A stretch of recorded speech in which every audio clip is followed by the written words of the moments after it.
Hello, and welcome back to another chapter of Heroes and Hermits by Algonator on AO3. Chapter 10. It was early morning when Himiko Toga came back from her mission.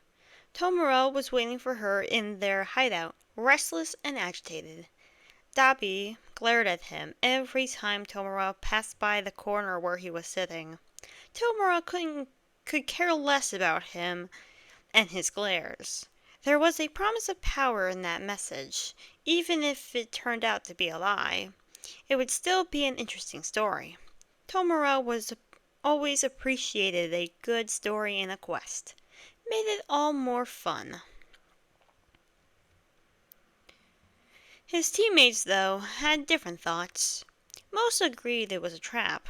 Only Toga and Twice supported Tomura in his curiosity. And so the renewed eagerness and pull of adventure were fueling Shigaraki to wander all over the place, annoying his comrades. That was why, when Toga announced her arrival, almost everyone jumped to meet her.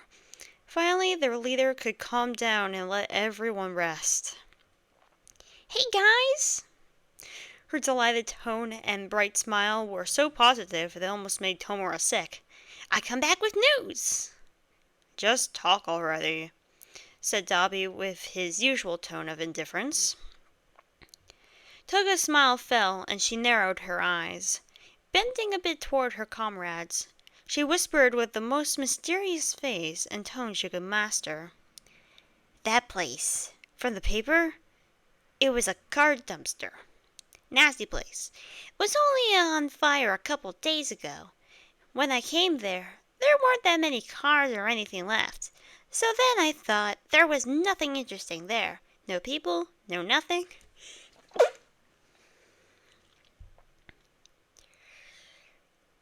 And then I found something very, very cute." As she said that, she opened her cardigan and took out something from her inner pocket. It was a tiny llama plushie, like a keychain toy. Not something Tomura would consider important, but it seemed to be meaningful to his teammates, so he brushed off his own annoyance. Then Spinner, who had been standing next to him, asked, "So then, there was no one there? How would this person know if we came with obsidian they asked for? Was there a lot of hiding places from where they could spy from?" Himiko hesitated for a moment, thinking. "I guess. I was very careful when sneaking in and out, and I changed my disguise several times. But they could have been watching. I don't think anyone followed, though, 'cause I'm very sneaky." She giggled and spun around. Her skirt and cardigan twirled with her movement. "I like your skirt. It's pretty." Everyone jumped at the unknown sudden voice coming from above. Dobby's hands erupted in flames, and he bathed the ceiling in fire. As his teammates rushed away, a shadow lunged down at them. Spinner was tackled to the ground, the shadow pushing from his back forward.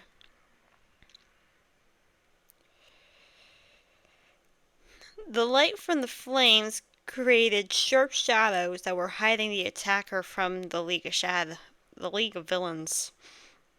Dobby realized that, quickly switching from blindingly blasting everything with fire to a tactical retreat. Now the League was standing on the opposite side of the room from their attacker. Between them, Spinner was laying on the ground, shaking his head in confusion. When the fire had completely disappeared, Tomura could finally see who dared to assault them in their own lair. It was a white-haired man with bright, glowing eyes, one black, one red. His lower face was covered with a mask, while his body was hidden by a dark cape. Not enough to hide his identity, and definitely not enough to help him hide in this room. Why didn't anyone notice him earlier? Did he follow Himiko here? Their location was compromised, damn it. They'd have to get rid of this spy, and then find a new place to hide. At a standoff, they stayed, glaring at each other. The white-haired man had a relaxed, almost careless composure, like he came to chill with them at a bar or something. Tomura despised being taken lightly. The League of Villains was not to be messed with. So this guy will be punished for his stupidity. "You're a creep!" shouted Twice from the back. "What?" The man's voice was unemotional and quiet. He was still slouched, leaning on the wall behind. "What business do you have complimenting girls' skirts?" Twice shoved past Dabby and pointed at the man. "Did you follow her all the way here, bastard?" The man flexed his shoulders in a casual manner and pushed himself off the wall. Now that he was standing in full height, Tomura could see his ragged clothes beneath the cape. Some parts were scorched, but there was no smoke earlier. Must be marks from a different fight. There were bloodstains on his fingerless gloves. Long nails painted black could be seen. He looked like a typical common street thug punk. Shigaraki learned the hard way not to judge someone on first sight. This guy was definitely skillful, sneaking past their senses and entering their hideout, dodging Dabi's attack. Tomura knew he was stalling for time by not giving orders to attack the intruder. Being sensible, something was off about this. "I did follow her, although you were the ones who were impatient enough to snoop in there. I just came to confirm if you were intending to follow through with the offer." Tomura had to lift his arm to stop Twice from attacking their intruder. His words struck in the right place. Tomura was hooked. "I don't suppose you would explain why you're asking me specifically to do your work?" asked Tomura, trying to maintain eye contact. Guy's stare was intense. He had to admit. His skin was all cold and goosebumps from it.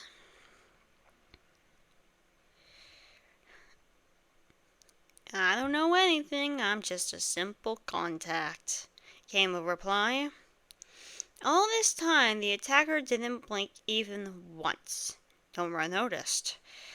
For a simple delivery boy, he had too harsh of an exterior. Tomura couldn't even describe this feeling to himself. This guy felt off. He was so silent in his presence, so still. One could think he was an illusion, a mirage. Perhaps he was. That was why he was so bold and confident. Master thought he was safe. Well then, Tomura Shigaraki knew how to break confident fools. He was once one himself, after all, until he learned of true power. "Then we have no use in you," concluded Tomura, and lowered his arm. The moment he said it, Dabi took a step forward, and the room filled with blue flames. The heat forced the others to go back a little. Twice's delight laughing could only be heard through the whooshing of fire, only to be sharply cut off. When Tomura turned his head, he saw the intruder tear through Twice's arm with a giant long claws that appeared to grow in less than a second. With screams of pain and anger, Twice tried to fight off the attack, Toga and Spinner helping. Their knives slashed and stabbed, only to miss and cut through thin air. Spinner accidentally cut Toga in the process, making her squeak and jump away, and Tomura only managed to blink in the meantime, and the intruder was already on him with those sharp claws. Opening his hand, Tomura retaliated, catching the attacker's arm to disintegrate him to oblivion. The fucker deserved it for interfering with them. What happened next was that he blinked, and then the white-haired man had already severed his own damn arm with his claws. Next, Tomura felt his shoulder being slashed through, and he screamed in agony as blood splashed around them. His vision was blurry. It was hard to breathe. The shock of it had him completely out of the fight for a moment. He could hear footsteps of the fight. Feel Dobby's flames shooting here and there. Mr. Compress's voice could be heard too. He wasn't with them meeting Toga, but he must have heard them fighting and shouting. Twice did a lot of shouting. Most of the noise was him and his clone screaming. Tomura opened his eyes to the sound of steel. He saw Spinner's knives being cut through by the intruder's claws. Then Toga jumped him from the left and stabbed him in the abdomen. She dragged her knife purposefully, tearing the wound as much as she could. Her hand was momentarily caught. She was then roughly lifted into the air by the hand and thrown into a wall. Spinner chose this moment to try and simply punch the guy. He never landed a hit, though. It was dodged, and in the next second came a comeback. Spinner's fist was caught by the intruder's only arm, and when Tomura thought there was no way for the intruder to attack with one arm, he pulled Spinner to himself. His hand switched to holding Spinner by his upper arm, claws reaching all the way to Spinner's back. The pair moved, so Tomura couldn't quite make out what was happening. He only saw Spinner's back. At least it gave him a moment to collect himself and see how bad his wounds were. There was a lot of blood on the ground, definitely. Too much for him to fight. Damn it. His attention was drawn again by a sound of something dropping. He turned his head from staring at the pool of blood below to see Spinner's body on the ground. Tomura then saw the attacker hover over Dobby, who was pinned to the ground now. His hands were covered in fresh burns from overusing his quirk, and he was bleeding too. Toga was moving now, trying to stand up. Tomura wanted to tell her off, to stay on the ground and stay safe, but he couldn't. His chest was hurting just as much as his shoulder. The claw probably cut it as well. Toga did not advance.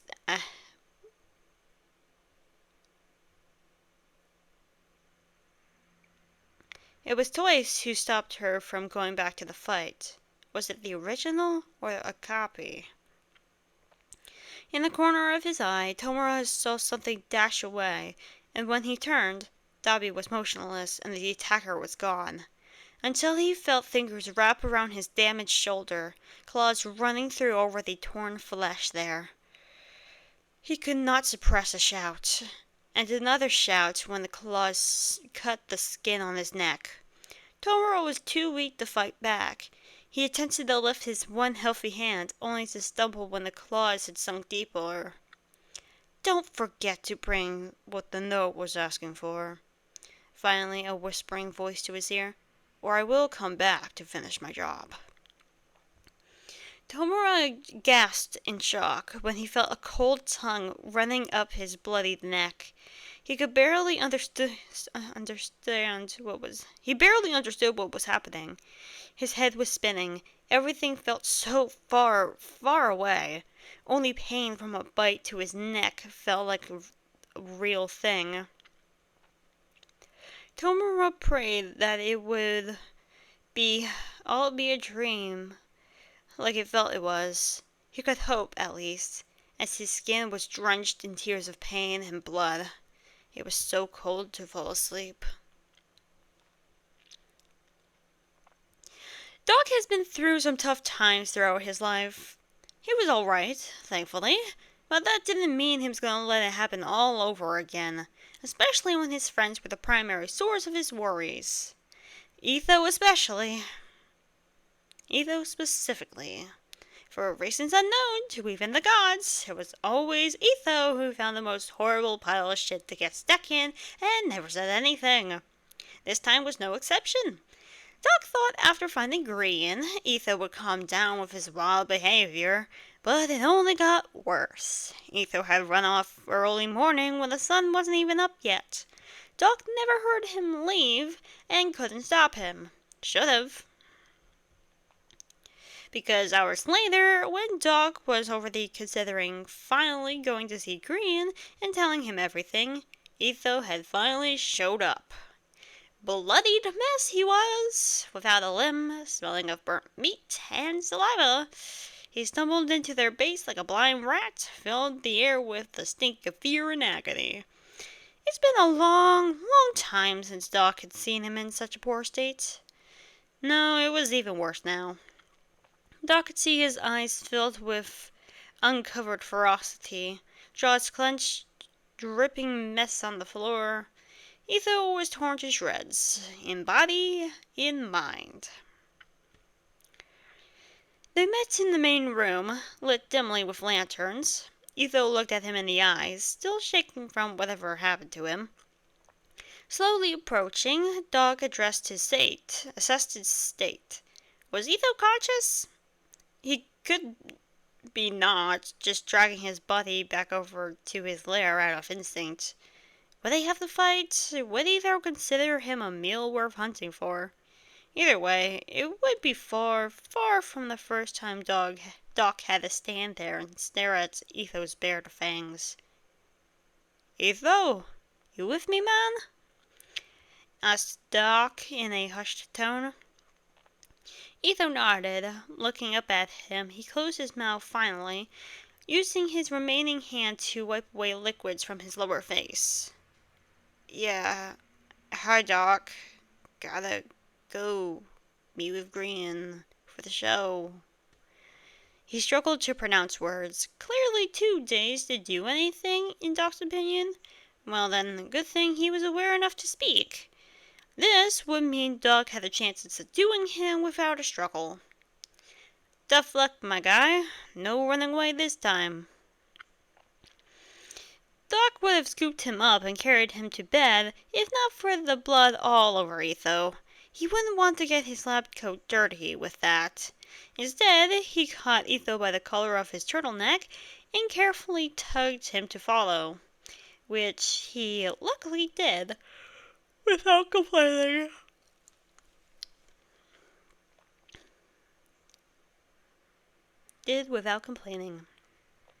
Doc pulled him to sit down on the bed that Tango was still sleeping on. They would have gone to a different room, but that was where Etho's been keeping Green. Doc was yet to meet him properly because Etho, the ever-stubborn bastard, was suspicious of him. There was another room, but Doc was too frightened to let Etho anywhere near Exuma, who was being kept in there. Etho found them almost right after they woke up here, and ever since they've been unconscious in that room, painfully still, like a corpse. Tango was the safest option. Etho was unlikely to attack him, and if he did, there wasn't much damage he could do. Etho needed rest, no matter how dangerous he might be right now. Bringing over some water they kept in their hideout, Doc helped Etho clean his face and give him a medical mask to use for now. His original one must have been torn in the fight. The medical mask they stole had some useful supply. The medical kit they stole must have some useful supplies in it, but Etho insisted on not using them. I'll heal anyway. Best keep it for later. His voice was clearer now, and Doc could see the difference in the way his eyes looked. Etho was more aware now. Good. This means you could answer some questions. What happened? You run away all of a sudden, and come back like a Ravager after a heat. Etho took a breath and answered. One of the gangs I contacted decided to cheat. I busted into their base. Ugh. Etho paused, breathing deeply and slowly. He continued. Wanted to talk. They did not, so we had a bit of a tussle there, as you can see. How did you know they cheated? What did they do? Sensed one of them sneaking around above. She actually found the keychain Beef gave me. Etho reached into his inner pocket and took out the small llama. The small llama had a splash of blood on it. I just had to get it back. Doc hissed quietly and shook his head. Etho really did go and endanger them all, and himself, over a keychain. Doc had to bite his lip to stop himself from swearing. There was no proper word to describe Etho. The worst part was that Dog was not even that mad. Any hermit could have pulled off the same crap. Like it was normal. He was not surprised. And that was alarming.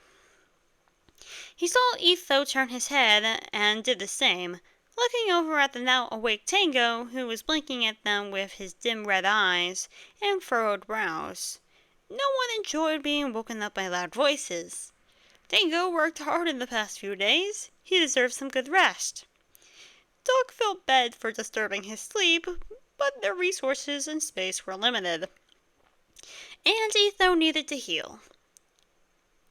"Hey, Etho, you're back." "Glad you're back," mumbled Tango in his sleepy voice, and reached out a hand to pat Etho on the thigh nearest to him. Etho nodded in reply, and Dog could see him smiling behind the mask. His eyes and cheeks showed it well. The eyes no longer glowed with otherworldly light. It was truly a marvel how fast Etho could recover to his normal self. "Go back to sleep, Tango," said Etho, and turned to look at Doc. "I have to go meet Grian. He's clear of all suspicion now and join us." Doc tilted his head to the side, his ears twitching involuntarily. "Is that why you kept him away?" "I thought he might be an imposter, because when I met him, how do I put this? I think he just felt wrong somehow. I don't know him as well yet, so I had no proof of anything. Later, one of my local contacts warned me of a villain whose ability is to copy another's appearance." Etho glanced at the wall behind which Green was resting.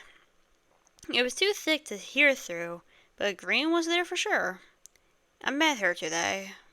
Matched her with her police description. Knowing that she's somewhere else reassured me that Green is who he is." "Didn't you check his comm, though?" asked Doc.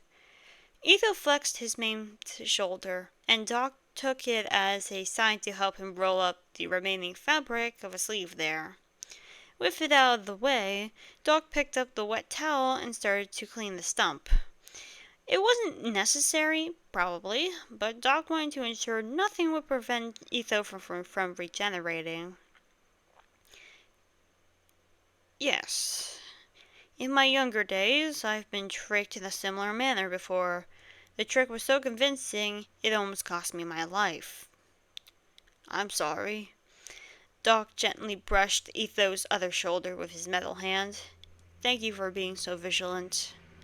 "Ugh, it's cold," said Etho, leaning away from the touch.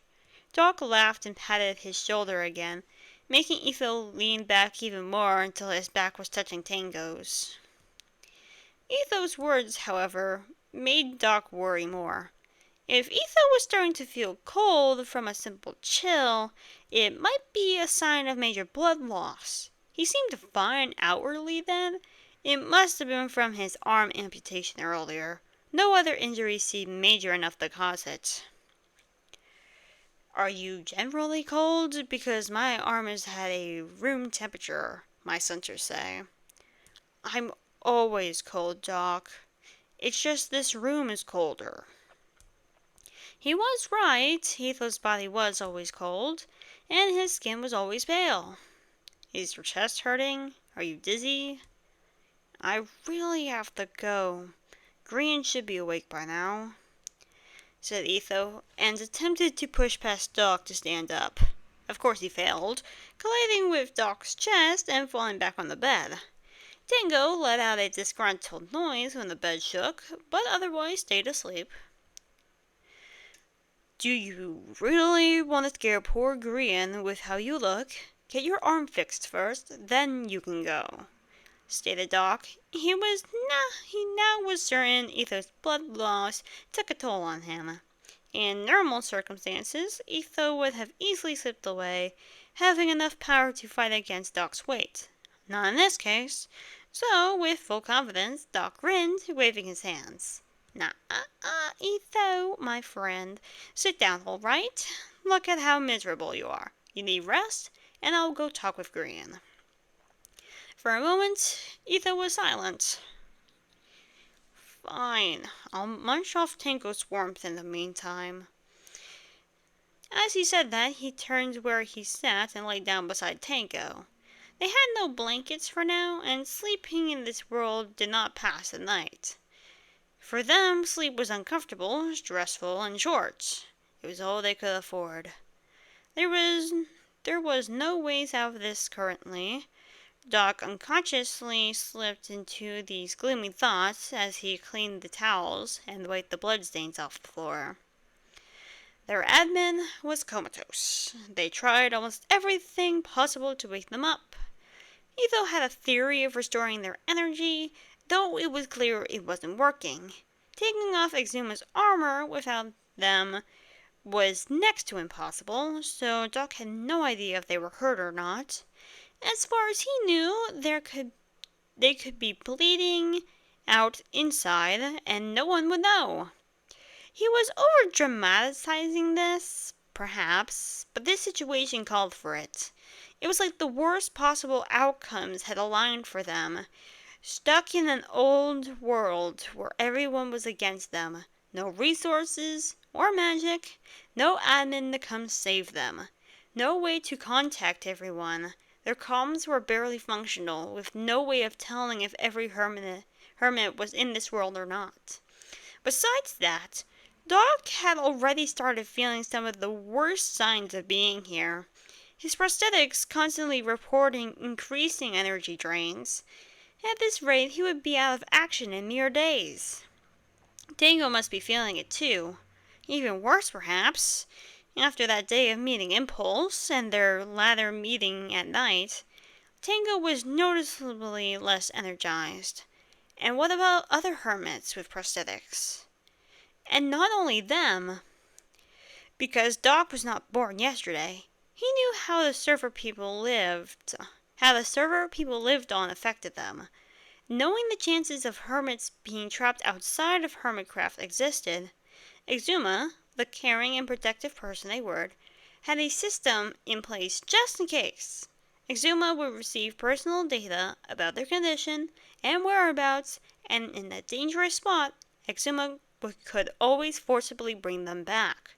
Usually, admins had no authority outside of their own group and could not overpower the rules of other admins. Thankfully, the usual was not something one would say about Hermitcraft. But Exuma was down. There was no guarantee that Exuma would wake up and save them.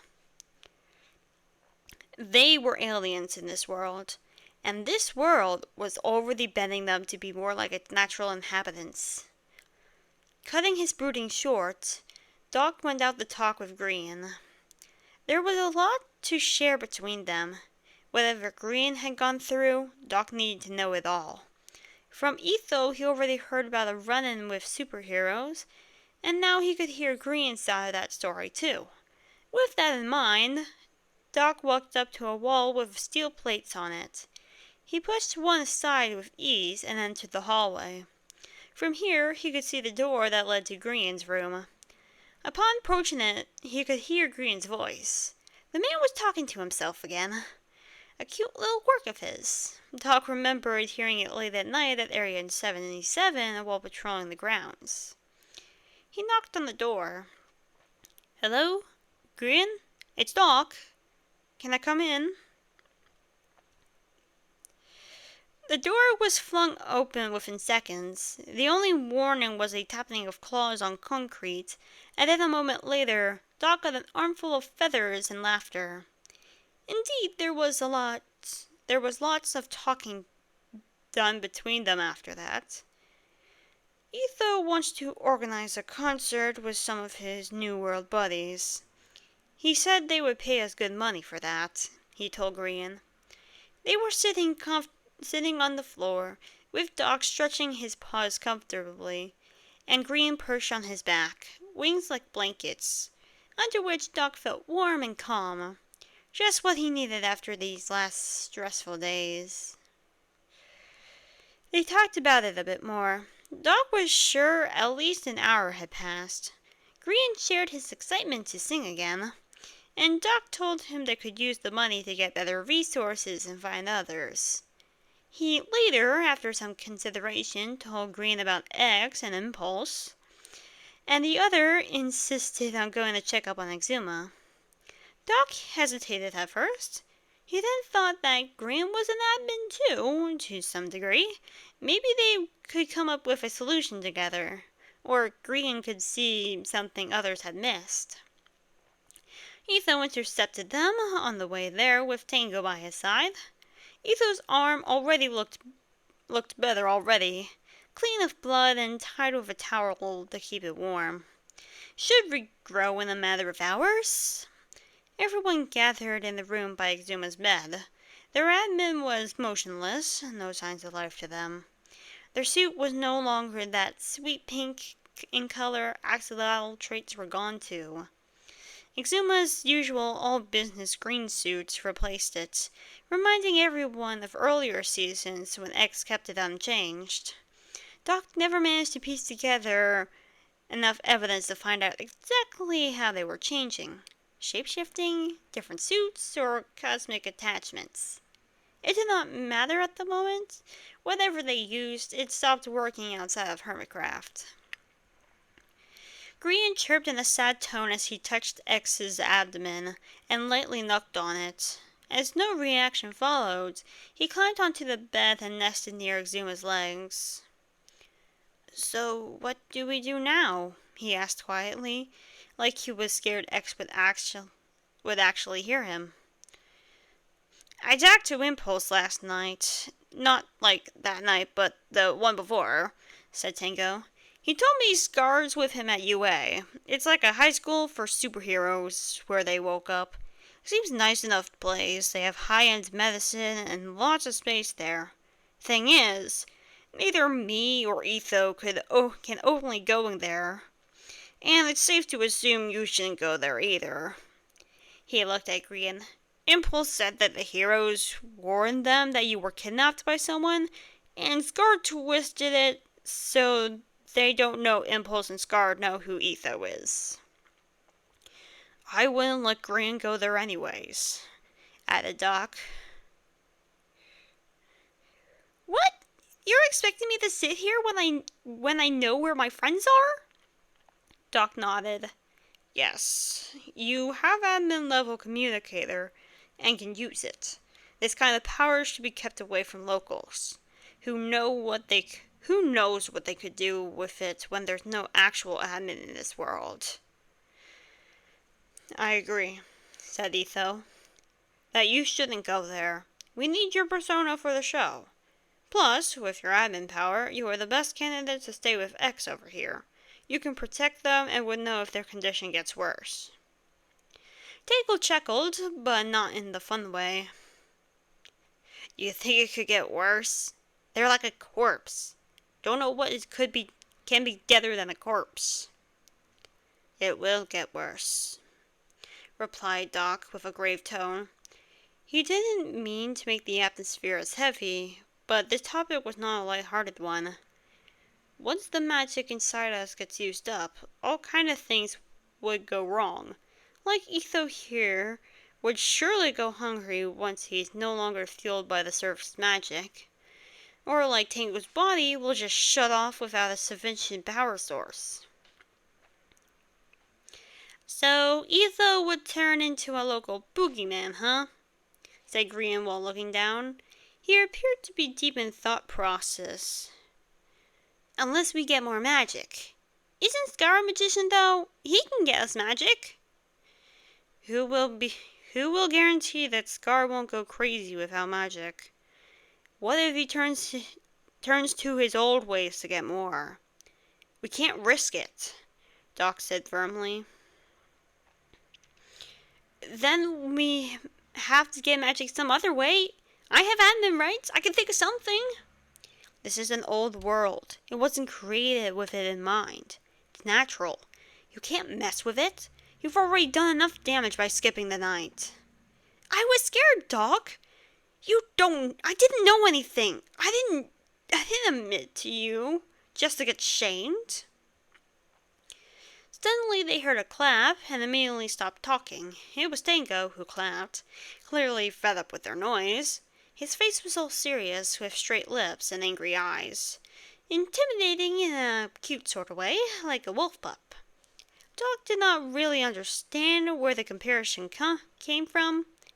Perhaps Ren was to blame. He was the one constantly talking about puppies to Doc, engraving this thought in Doc's mind. Tango spoke after Doc and Green went silent.